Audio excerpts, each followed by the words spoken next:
Boa tarde. Hoje vamos apresentar para vocês sobre o tema Sistemas de Radioenlace para a disciplina de Sistemas de Comunicação. Nós dividimos o tema em 6 tópicos, onde vamos dar a introdução sobre o tema, mostrar para vocês os diagramas de comunicação para a distribuição de ponto a ponto, falar um pouco da propagação, sobre as antenas, os equipamentos que são utilizados e dar uma breve conclusão. Bom, eu sou o Jonathan e vou começar dando uma introdução sobre o sistema de radioenlace.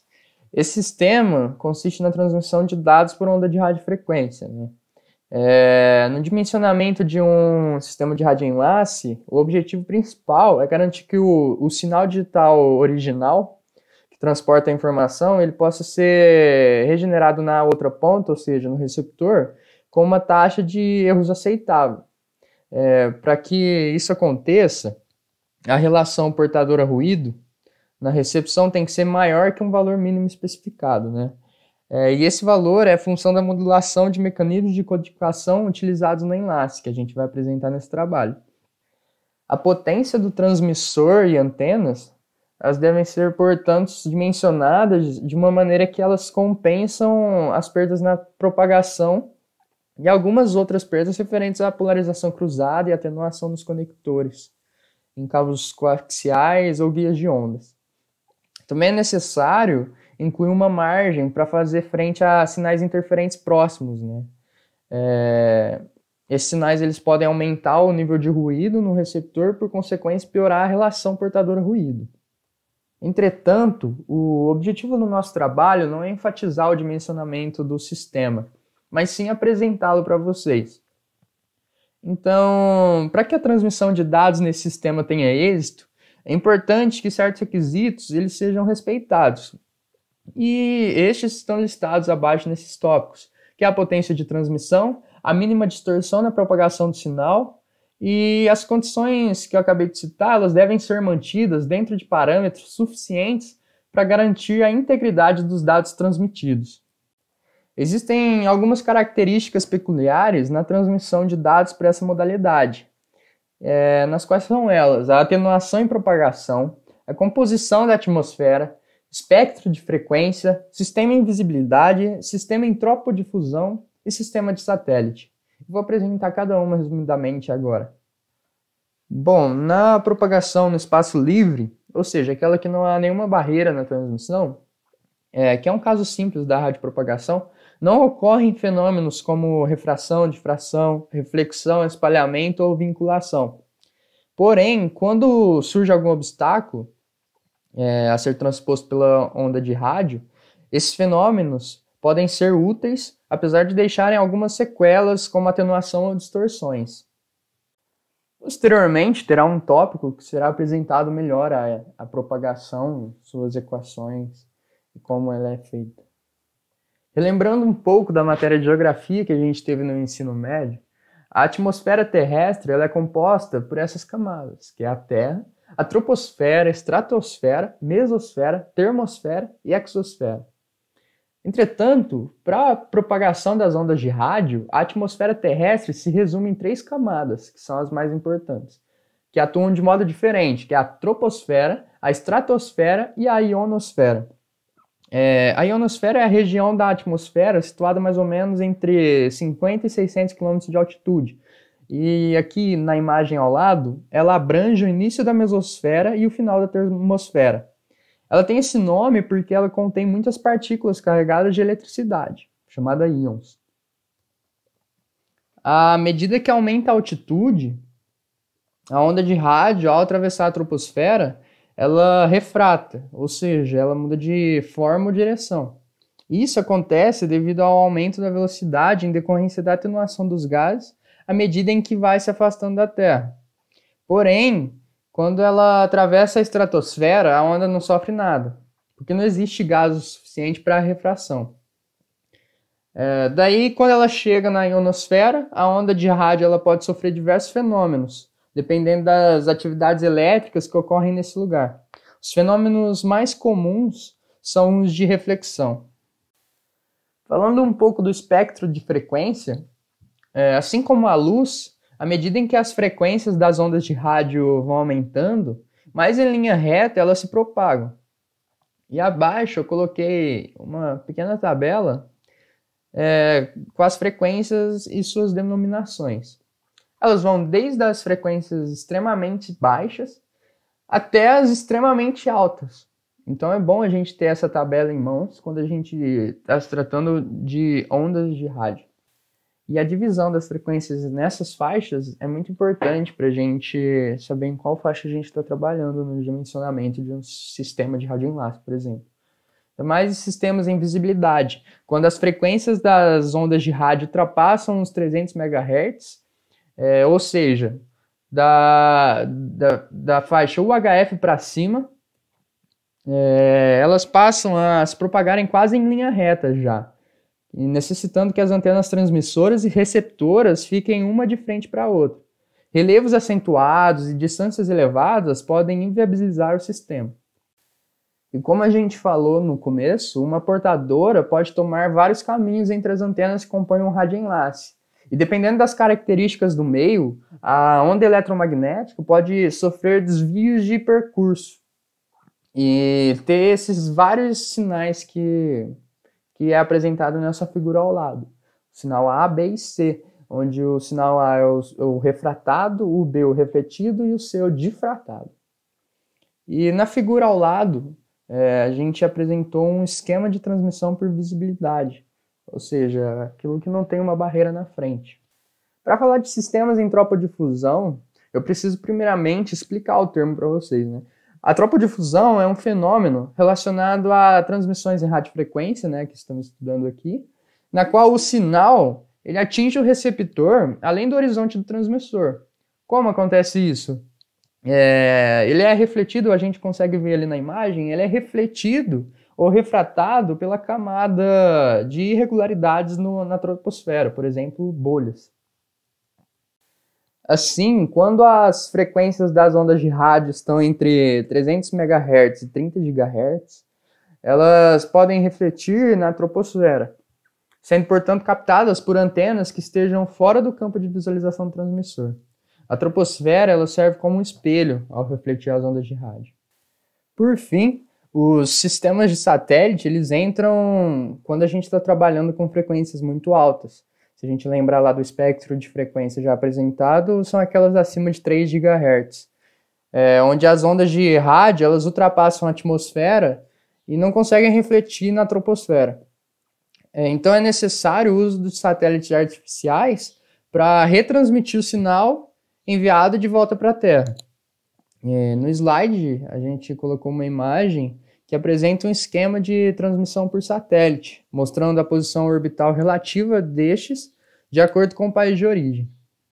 Oi, meu nome é Wesley e eu vou falar sobre diagramas de comunicação de rádio ponto a ponto. Diagrama básico. O diagrama básico, como o nome já diz, vai mostrar os componentes básicos do sistema de transmissão e de recepção de sinais. Basicamente, esses sistemas vão ter 3 blocos: o bloco de conversão, o bloco de modulação e o bloco de multiplexação no caso do transmissor e o bloco de demultiplexação no caso do receptor. Diagrama estendido. Esse diagrama vai mostrar de forma mais detalhada os sistemas de transmissão e de recepção de sinais. O sistema de transmissão tem a função de transladar o sinal modulado em frequência intermediária em radiofrequência e ampliar esse sinal ao nível adequado para ser transmitido. Ele pode ser dividido em 3 blocos funcionais: unidade de FI, unidade RF e amplificador de potência. Pode existir um dispositivo chamado ATPC, Dispositivo de Controle Automático de Potência, que tem por objetivo reduzir a potência a um nível mínimo e somente aumentar gradativamente quando por problemas de desvanecimento o nível da estação oposta for reduzido. O sistema de recepção de sinal tem a função de transladar o sinal de radiofrequência para frequências intermediárias. Pode ser dividido em 2 blocos fundamentais: unidade RF, radiofrequência, e unidade FI, de frequências intermediárias. A unidade RF é composta por um pré-amplificador RF de baixo ruído, um AGC, que é o controlador automático de ganho, que tem a finalidade de redução de potência para casos de desvanecimento, misturador, que converte o sinal RF em FI por meio de um batimento do sinal em frequências intermediárias com o sinal de radiofrequência gerado no oscilador local. A unidade FI é composta de duas unidades, a primeira de 730 MHz e a segunda de 70 ou 140 MHz. É composta também de filtros de frequências intermediárias, com a finalidade de selecionar o sinal a ser demodulado, e um amplificador de frequências intermediárias, com um AGC, controlador automático de ganho. Técnica Bake-Off. Os equipamentos TX e RX, ou seja, transmissores e receptores, não apresentam diferença nos processos de rádio analógicos para os rádios digitais. A principal diferença é que sistemas digitais são mais sensíveis a problemas de distorção e a intermodulação, de forma que os amplificadores devem operar na região linear, longe da saturação. Já os analógicos podem trabalhar na região de saturação. A técnica Bake-Off serve para minimizar a distorção. Ela efetua a redução do nível de saída do amplificador de potência em relação ao nível de saturação. O valor de Bake-Off cresce conforme o nível de modulação. Branching. Nos sistemas de rádio ponto a ponto, utilizam-se normalmente uma única antena e um único guia de onda por polarização, operando com vários transmissores e receptores. Para acoplar e desacoplar os sinais TX e RX, são utilizados circuitos de derivação ou ramificação. Branching consiste em um duplexador, cadeias de filtros passa-faixa, circuladores, isoladores e circuitos de guia de onda ou cabo coaxial. Circulador, derivadores enviam um sinal de RF injetado na porta adjacente. O filtro receita-faixa é utilizado nos planos em que a separação entre subfaixas inferior e superior é muito pequena. Bom, aqui quem está falando é o Henrique. Eu vou falar um pouquinho agora sobre a propagação no sistema de rádio enlace, né? E primeiro a gente tem que entender essa zona de Fresnel, né? Que em um sistema, quando a gente tem duas antenas, né, uma transmissora e receptor, o RX e o TX, se cria uma zona. E essa zona é onde que o sinal se mantém, onde ele é transmitido. E se chama Fresnel porque foi ele quem definiu ela, né? E Fresnel estabeleceu que a quantidade de energia transmitida ao longo do espaço livre, recebida em determinado ponto ao longo da trajetória, está contida no volume de um elipsoide, cujo tamanho depende do comprimento de onda e da distância entre TX e RX. Então, essa distância D1 e D2 entre as antenas é por onde o sinal se transmite, né? Seja em linha reta ou em diagonal. E essa zona é a zona estabelecida onde contém toda a energia, todo o sinal que é transmitido.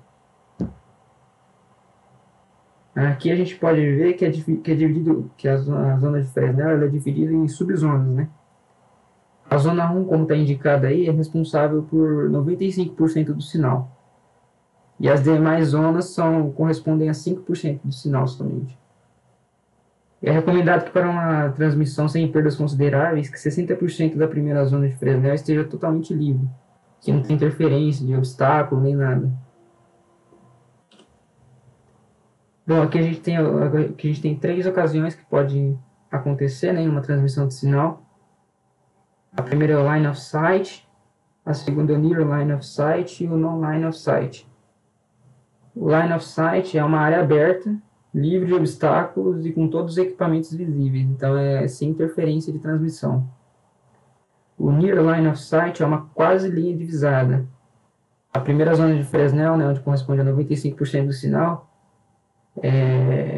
não está totalmente interferida, né?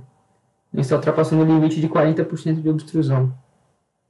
E o non-line of sight é quando a linha quando não tem linha divisada, né? Quando não existe linha visual entre os equipamentos, quando não tem como transmitir o sinal.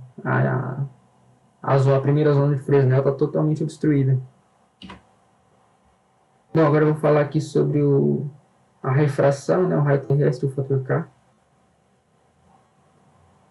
Que para a gente analisar a propagação das ondas de raio na atmosfera, usa-se o artifício de considerar o feixe sem curvatura, aumentando o raio da Terra.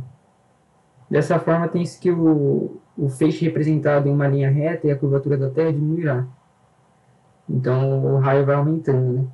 O novo raio da Terra, e adotando esse sistema, é chamado de raio equivalente. E a correção da curvatura da Terra, o raio equivalente, é realizada com a aplicação do fator K, que é algumas fórmulas que que são usadas para calcular, mas eu não vou demonstrar e nem mostrá-las, mas quem quiser se aprofundar mais, dá para buscar. E o fator K é relativo ao índice de refração, N, e o raio da Terra, A. Bom, aí a gente tem que entender que o valor de fator K igual a 4/3 é definido para a atmosfera padrão, como uma média no índice de refração da atmosfera, também chamado de K médio. Também a gente tem que entender que a atmosfera sofre variações de pressão, né? Umidade, temperatura. Com isso, o índice de refração sofre essas alterações, fazendo com que o K varie, né, para determinada situação. Para projetar radioenlaces, deve-se sempre corrigir o fator K aplicando dois fatores, o padrão K médio e o K mínimo, o qual varia em função do comprimento do enlace.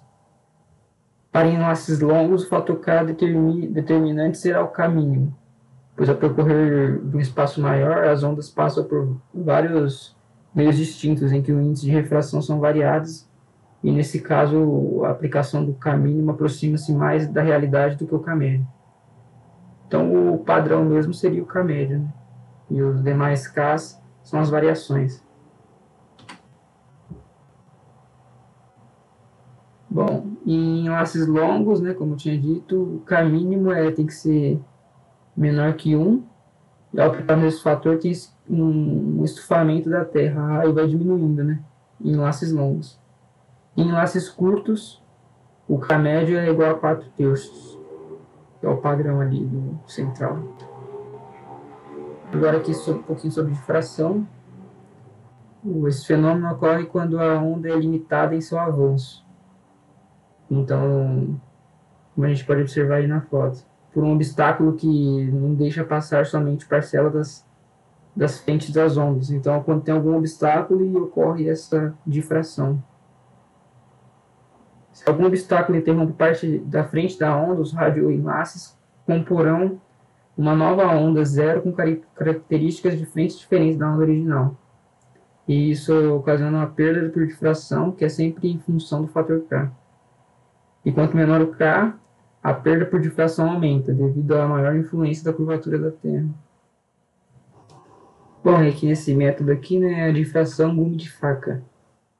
E ela recebe esse nome porque ali, como a gente pode ver na imagem, é uma região de obstáculo pontiaguda, né? Que faz o sinal se refratar bem na ponta do obstáculo. Então, este modelo de cálculo é utilizado para obstáculos com formato que se assemelha a uma faca. Por isso, gume de faca o nome, né? E esse modelo produz também a perda mais baixa do que qualquer outro modelo. Então, esse é o que ocasiona a maior perda de sinal, né? E é o caso extremo em termos de perda por difração. E aqui é semelhante, né? O gume de faca é a mesma coisa, só que agora quando não temos apenas um obstáculo pontiagudo, né? Sim, 1, 2 ou 3, até mais. Aí esse modelo aí é quando o perfil do enlace apresenta 2 ou mais obstáculos. E aí o sinal se sofre uma difração em mais de uma vez. E aí tem um método, né, de Day-Gould, que introduz o conceito de obstáculo principal, como esse aí do meio, o maior obstáculo, que é onde ocorre a maior atenuação.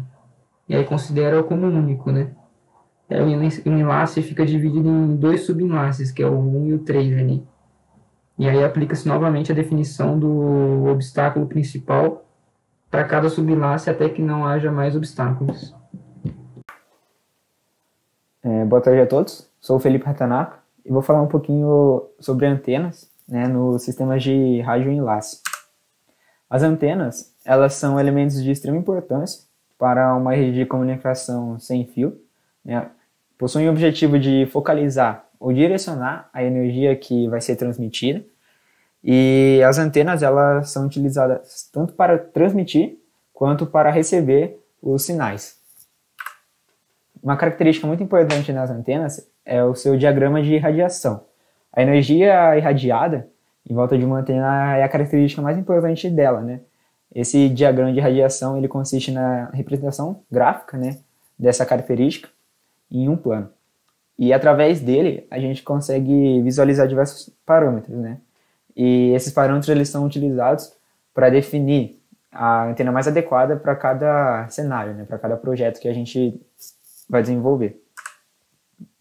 Aqui tem um exemplo de um diagrama de radiação de uma antena com uma abertura horizontal de 60 graus e uma abertura vertical de 7,5 graus. Esses parâmetros que a gente consegue extrair, né? Um deles é a relação frente-costa, o ângulo de meia potência e a abertura do feixe horizontal e do feixe vertical. Outra característica muito importante nas antenas é a sua diretividade e o seu ganho, né? O ganho de uma antena ele é dado em dBi, né? E é uma característica também muito importante, tanto quanto o seu diagrama de radiação, né? O valor calculado é em relação a uma antena isotrópica, né? Que é uma antena de referência, né? Então, o ganho de cada antena é o quanto ela é mais diretiva em relação a essa antena de referência, que no caso é a isotrópica. O cálculo desse ganho é dado através da seguinte forma, que o ganho é igual a 4 sobre lambda ao quadrado vezes AE, onde o lambda é o comprimento de onda, dado em metros, e o AE é a área efetiva de abertura da antena, que é dado em metros quadrados. Também é possível calcular, né, o ganho referente à antena dipolo, só que aí a sua unidade ela vai ser em dBd. Então essa última letrinha aí, né, na unidade, ela representa o tipo de antena referente que a gente está fazendo o cálculo, né? Tanto pode ser isotrópica quanto a dipolo, mas a mais comum é essa relação com a antena isotrópica. Nesse contexto de antenas, né, são preferíveis as que têm alta diretividade, né? Então as que são mais diretivas. Elas não desperdiçam a energia que é irradiada, né, porque elas proporcionam um aumento no ganho, certo? E basicamente existem dois tipos de antenas, né, altamente diretivas. A antena corneta, né, e a antena com refletor parabólico. A antena corneta, ela tem um excelente ganho, né, e diretividade. Quanto maior a corneta da antena, maior o seu ganho e maior a diretividade, então essa relação, né, é diretamente proporcional ao tamanho da corneta. O ângulo de abertura também influencia no ganho e na diretividade, e as dimensões da antena, né, da corneta, determinam a frequência de operação da mesma, tá? Aqui a gente tem alguns exemplos, né, dessa antena. Então, aqui ela é mais estreita, né, não tem um ângulo de abertura tão grande, e aqui ela tem um ângulo de abertura maior. E nessa terceira imagem aqui a gente consegue ver o comportamento do sinal nesse tipo de antena. O outro tipo é a antena com refletor parabólico, né? Ela é mais utilizada quando é necessário maiores ganhos, né, ou diretividade. E para fazer isso, a gente usa um refletor parabólico mesmo, né? A energia irradiada pela antena corneta, ela está apontada para esse refletor e concentra a energia irradiada em um feixe estreito e reflete, né, esse feixe numa direção que a gente quer, né, na direção de destino. E a antena corneta, ela é colocada sempre no ponto focal da parabólica. Então aqui a gente tem um exemplo de como é esse funcionamento, tanto na transmissão quanto na recepção. No caso aqui na transmissão, aqui a gente tem a antena corneta concentrada no ponto focal, onde ela envia, né, os sinais que são transmitidos, né, que a gente quer transmitir, e quando bate na parabólica, né, no refletor, eles são redirecionados para a direção que a gente quer enviar o sinal.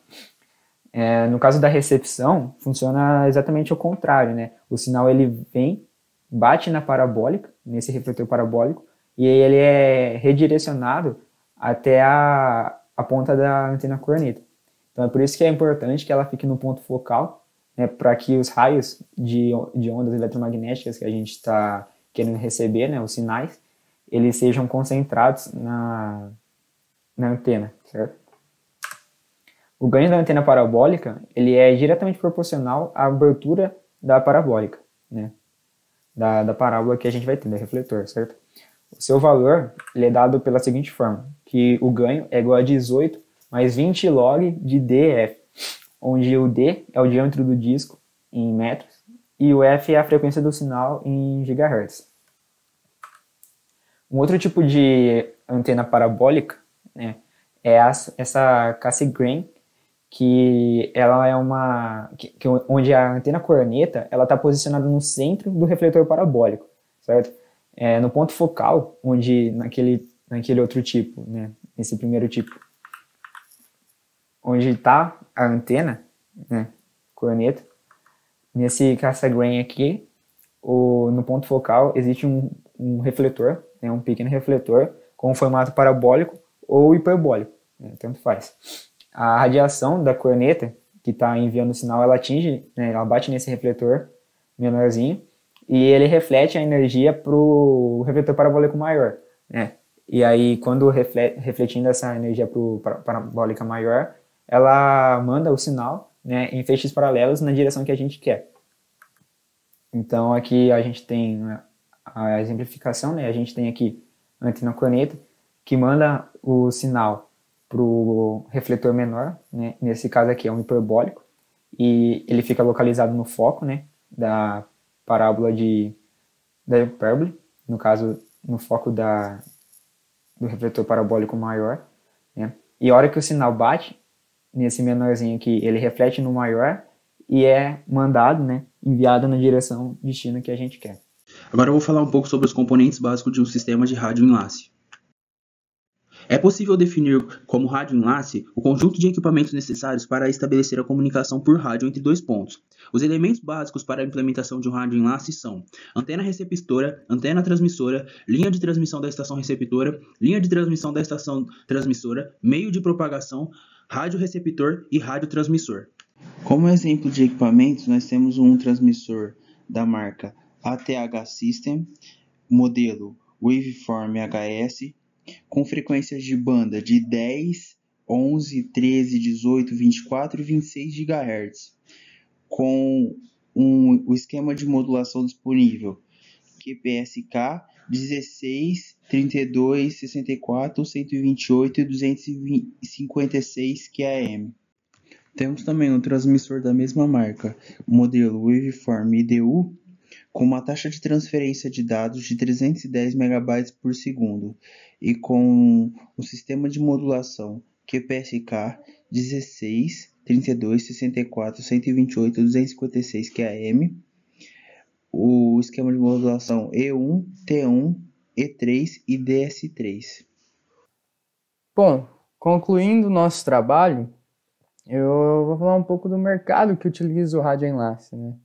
A gente fez uma pesquisa e, ultimamente, as empresas têm sofrido grandes dificuldades com os sistemas de radioenlace, principalmente nas faixas livres, onde a gente trata de 900 MHz, 2.4 GHz, 5 GHz e até 24 GHz, que, como a gente sabe, é a faixa de frequência conhecida como zona de Wi-Fi, né?